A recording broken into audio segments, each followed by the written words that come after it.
When it comes to self-development, no matter the method you use, the vital point is to practice. If you're ready to transform your life and claim the potential inside of you, then you're in the right place. Welcome to The Vital Point. I'm your host, Jonathan Schecter. I'm a psychedelic transformation coach, breathwork facilitator, and an enthusiast of personal growth. You have the capacity to evolve and bring your intentions and dreams into the world, and there's never been more access to so many incredible modalities that can help you on your journey. This podcast will help you learn simple methods you can use to transform your life and share the stories of practitioners who are doing the work so that you feel inspired to go and practice, because that's the vital point. So today I wanted to talk about something that's been happening in my life, big transformation. And after all, this show is about transformation and integration. And in a way, there hasn't been a bigger transformation or something to integrate over the last few years in my life than what we're going to talk about today. We're going to talk about career and changing careers and the integration that is so critical to that process and where I find myself in my life at this moment. And, this process has been a huge part of my takeaway from the coaching experience that I had over the last year with Beth Weinstein's mastermind program. And there's a particular side of the story that I'd like to talk about, especially because I don't believe that I'm alone in the way that I feel. I've talked to friends about this that have resonated and shared similar experiences. And I've also done a lot of research with clients and potential clients as a part of my own coaching process. And I kept hearing a similar story through that, which was, I want to change, especially as the result of a peak experience with psychedelics, but that they felt stuck in knowing how to get from A to B and how that was causing confusion or frustration. And so I want to talk about my own experience because it's really been this journey of transformation.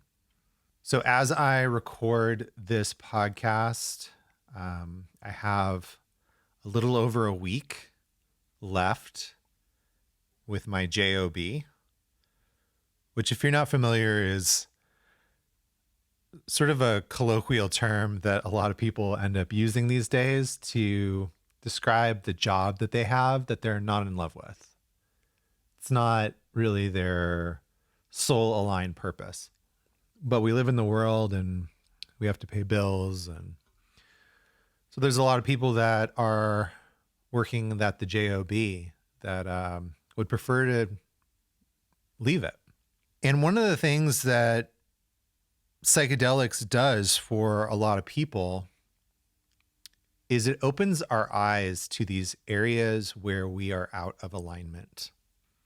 For me, this awakening, this realization that my job was not in alignment couldn't have happened at a worse time, initially when it started to occur. I was still in college, which my employer was paying for. But due to some personal circumstances in regards to my divorce and some other things, all the safety that I had experienced with that job suddenly got yanked away. And in the middle of all that was a lot of inner work, including a lot of work ceremonially with plant medicine. And it was becoming very clear through that work that I didn't really want to be at that job anymore. Now, mind you, this is in 2019. So a long time between those initial realizations and where I find myself today. Part of my realization was that I actually really enjoyed the work that I was doing.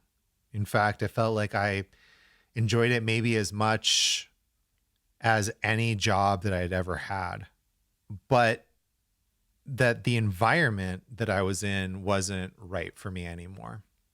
And over time, through this inner work, I started to explore these other interests that led me down a path of learning breath work and learning how to hold space in that way, how to facilitate. That led me eventually to start teaching meditation and coaching. And so initially, this was very disintegrating. I mean, it's I've worked for this company for just about 10 years. I'm used to that financial security. I'm used to a certain routine. And so initially there was the lack of safety. And really what I want to talk about in this podcast is the why.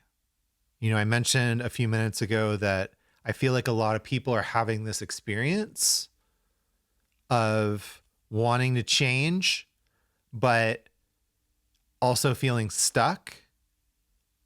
And so that begs the question of why. Why is it challenging to change? And my experience is that this comes from our nervous system. It comes down to safety or the lack thereof in our body. And so our autonomic nervous system, just to oversimplify it greatly for the sake of time, we have these two main branches. Some would call it three, but technically it's two, and then there's one of the parts has another one. We have our sympathetic, which is our fight or flight system, and we have our parasympathetic, our rest and digest. And within that parasympathetic, there's the ventral vagal, which is our relaxation, and the dorsal vagal, which is the shutdown, our freeze. So that's what I mean between 2 and 3, depending on your perspective. And you can check out polyvagal theory and the work of Stephen Porges or Bessel van der Kolk to learn more about this. And it's important to remember that this nervous system is a spectrum. It's not a black and white thing. It's not, within fight or flight, there's a spectrum. There's an amount of what is called sympathetic arousal. And a healthy amount of sympathetic arousal is necessary for functioning in life. When we work, when we speak in public, when we exercise, when we are physically intimate with somebody. These are all times where we're experiencing sympathetic arousal. The issue is when that system gets overloaded or overwhelmed. So we talk a lot on this show about nervous system regulation and dysregulation. And when our nervous system gets dysregulated, that's when we start to try to manage the nervous system in ways that can be unhealthy. What does that mean? That means that our behavior starts to try to manage the nervous system responses and experiences that we're having to try to self-regulate, to try to keep us safe, instead of the nervous system doing the job in a healthy way. A normal nervous system moves through amounts of sympathetic and parasympathetic activation. It fluctuates, it flows. When things go into dysregulation, that's when we start to self-soothe with drugs, alcohol, process addictions, like sex, like gambling, like eating. So really, it's a system of trying to keep us safe. And one of the things that happens is that our nervous system gets used to a certain situation and treats that as safe, even if it's no longer serving us.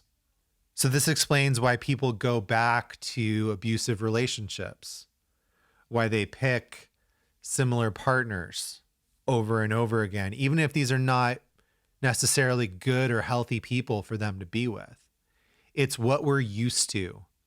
We recreate these environments and situations that our nervous system is used to, that's familiar to our nervous system, because ultimately to the nervous system, the most important thing is that perception of safety. And so when we start to change a habit that we're using in that self-soothing, in that self-regulation to help keep us safe, the nervous system revolts. All of a sudden, we don't feel good in our body. We start to feel anxiety. We start to feel that creepy crawliness. In some cases, if we can't manage that, we freeze, or we start to try to self-soothe, self-regulate in an unhealthy way.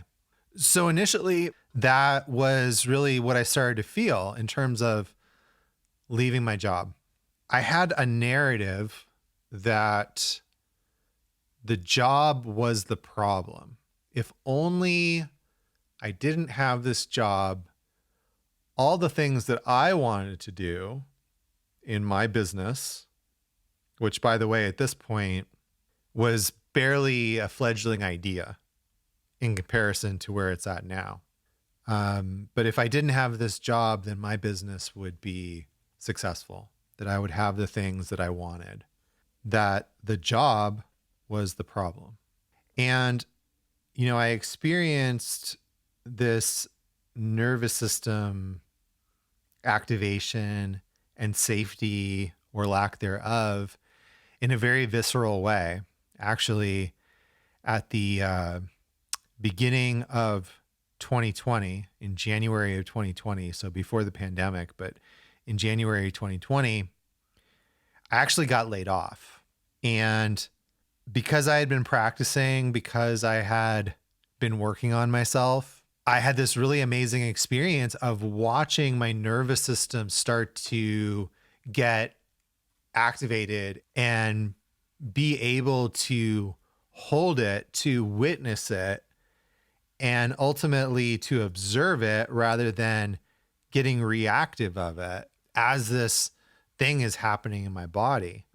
But maybe the most important thing for where I am right now is that literally, I didn't know that I was getting laid off, but literally right after this meeting that had been scheduled to lay me off, I was going to for an appointment with my somatic experiencing practitioner.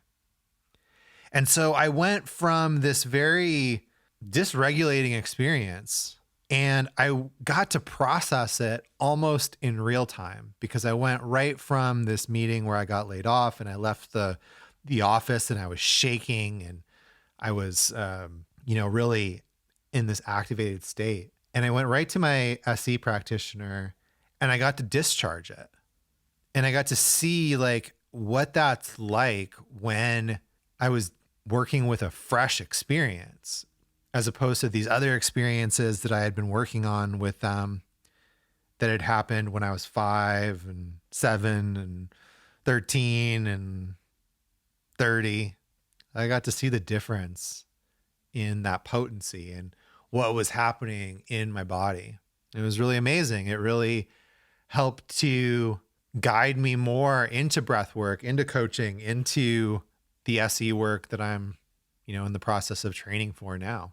And even though there was a part of me on that day and maybe the week afterwards that said, hey, this is it. This is the call of the universe to, you got laid off. This is it. This is what you're supposed to be doing. You gotta go for it now. It scared the crap out of me. I still felt this block. I still felt this fear. I decided to take another position with the company. Ultimately, it was overwhelming in my body. The thought of starting a new company, a new business with no momentum, with no clients, with no infrastructure, with no processes. I didn't have any inertia or momentum in my business at that point. I had a head full of dreams and ideas. And so ultimately I decided to take this other position within my company. And in hindsight, not only was I not ready for that experience, but keep in mind, I didn't know that COVID was going to happen. And so I feel really grateful that I did make the decision that I did rather than impulsively take the leap of faith at that moment in time. And gratitude is the first thing that I wanted to talk about in terms of how I've gotten to this point, because gratitude was where I began to shift my narrative and start to wake up to my own bullshit and the way that I was the one that was holding myself back, not the job. And so gratitude has been such an important part of this process for me, to the point where, Mondays, which traditionally, and not just for me, for a lot of people, are the worst day of the week. I definitely had a case of the Mondays all the time. And I remember just how shitty it felt to turn on my computer on a Monday, because after I got laid off, my new position was remote and I got to work from home, which was amazing. But the feeling, the just icky feeling in my body after, and while I was turning on my computer on Monday and just like, I don't want to do this. What am I doing here? And so one of the things that I started to do, sit down and I would write out a list of everything that I was grateful for to this company. And I would write, I'm so grateful that I'm financially secure. I'm so grateful that I don't have to worry about my health and my health insurance. I'm so grateful that I get to take time off to see people I love and have amazing experiences. I'm so grateful that, eventually, I'm so grateful that I get to invest the money that I'm earning into my business and into things that I want to build and that I'm passionate about, things like that. And I would write them on a Post-it note, and then I would put it on the monitor so that I could look at it week over week. And so one of the first things that happened as a result of that gratitude is that I started to notice the places that I was wasting time, where I had time to spend on my business, but that I was watching YouTube or playing chess or surfing social media. And initially it seemed like a really easy decision. It was like, oh, okay, I see this. So just change the habit. But this is where we go back to the nervous system, because all these things, surfing the web and social media and YouTube and vegging out, this was the way that my nervous system was dealing with the discomfort that I felt in my body. This was the way that my nervous system was trying to self-soothe and regulate. And I had gotten to a place where I was eating healthier. I had stopped using cannabis. I had stopped drinking. And so these behaviors were some of the last things that I had left. And I didn't have this much clarity about it at this point, but I kept working with my SE practitioner of like, hey, I want to leave my job, but why can't I? Why do I feel stuck? And so I started to dig into these feelings that were stored in the body that were really uncomfortable. Messaging that I had received from my mom about my dad and him being an entrepreneur. And they got divorced when I was really young. And there was a lot of bad mouthing of him in my house by my mom. And I started to experience and work through how I had internalized that into stay safe with your job. And obviously I'm summarizing and it's a lot more complex and deep than that. But these were things that I started to unravel as I started to try to change the behavior and started to feel and come up against that resistance. So the second thing that I want to talk about in terms of like how this happens is the importance of perspective and reframing. I started to reframe my experience, to use gratitude to realize how lucky I was and how grateful I felt to be in the situation that I was not a victim. This job was not happening to me. It was happening for me. And it was allowing these new ideas and processes and projects to unfold. I had to take control of that. So it brings me to this very important point about how I coach, why I'm going through somatic experiencing training, why I integrate somatic work into everything else that I do as a coach. And that is that, there are top-down modalities where we're working from the mind, from the head, and moving down. And there are bottom-up modalities where we're going from the body up, right? The top-down methods work.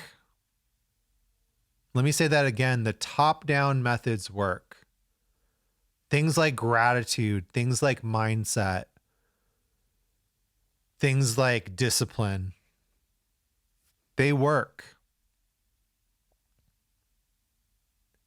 However, if they're not working for you, then there's something happening in your body, in your nervous system, that needs to be addressed, that needs to be resolved, that needs to be processed so that the top-down methods can work.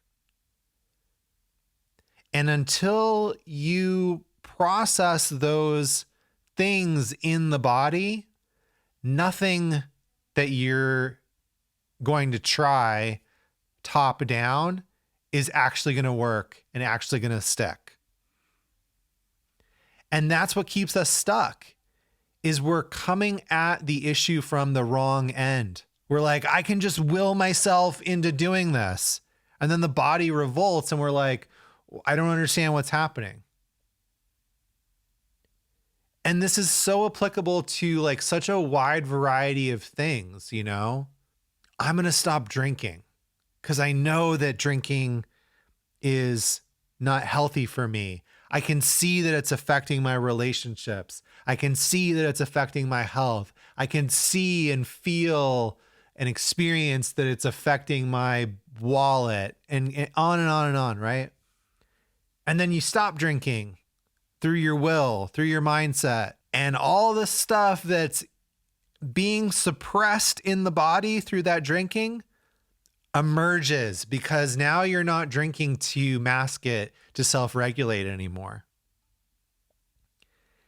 And then you get overwhelmed and then you drink to self-regulate. And the process just goes on and on and on. So for me, I had to deal with that fear of financial security, the belief that it wasn't safe to not be at a stable job, and a whole slew of other things that were in my body so that I could leave my job without my nervous system freaking out. And don't get me wrong, I'm not trying to say that like it's not scary to leave your job, because it feels pretty scary right now. But I'm also able to sit with it. I also have resources to help myself, and I have resources to work with my somatic experience as I'm reworking my narratives, as I'm regulating my nervous system. So yeah, the important takeaway here is that the top-down methods work. And if they're not working, then you have to start with the bottom up. You have to start with what's happening in the body. And this is why somatic work is so important. This is why breath work is so important. This is why psychedelics can be so important when they're used intentionally and integration is practiced. And that's the key, is the integration. It's not just, well, I'm going to go into a ceremony and it's going to fix all my problems. No. What are the things that you're doing in your daily life to support the kind of life that you want to integrate? What's the journaling that you're doing? What's the meditation that you're practicing? What's the physical way that you're taking care of yourself? These are all methods. These are all tools that can help you take care of that bottom up so that the top down can work, so that your manifestation work can work, so that your gratitude can work, so that your mindset and your discipline can work. This is the exact reason why I've structured my coaching container the way that I do. Yes, we're going to do breath work. Yes, I'm going to help you integrate the peak experiences that you're having or that you want to have. But even more importantly than that, we're going to establish that regular practice, that daily routine that's going to help you integrate life in the way that you want. So I feel pretty complete with this topic. If you're interested in learning more about my coaching offerings, definitely reach out to me. There's a link on this page if you're watching on YouTube, or you can go to Blue Magic Alchemy on Instagram, Facebook, and there's ways to get a hold of me there if you're listening to the podcast.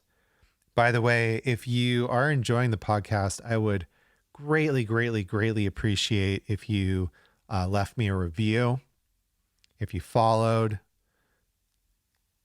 on whatever platform it is that you love to consume the podcast on. And yeah, just keep following, because there are amazing things coming up on the podcast. I mean, the whole rest of this season is already recorded and in process of being edited. So we've got a whole slew of new episodes coming. Really appreciate you being here. Would love to hear what you thought of this episode. Any topics that you're interested in me talking about on these solo episodes. And yeah, would love to hear from you if what I talked about during this episode resonated. You know, I do have room in my schedule right now for some new coaching clients. So would love to talk with you about how we can work together and I can support your transformation and integration and growth. Because remember, the vital point is to practice. That's why this show is called The Vital Point. We don't get stronger reading about push-ups, or words do not cook rice. Let that one sink in. So the vital point is to practice, because words do not cook rice. We actually have to apply these practices, these techniques into our life to integrate them. You know, integration is the process of merging more than one thing together to create a whole. And so these practices can help you do that, but you have to do the work. Otherwise, you're just going to find yourself stuck and frustrated and confused, like I was, like my story at the beginning of this episode. All that's to say that the vital point is to practice. So I hope that this inspired you to go do some. And until next time, my friends, keep practicing.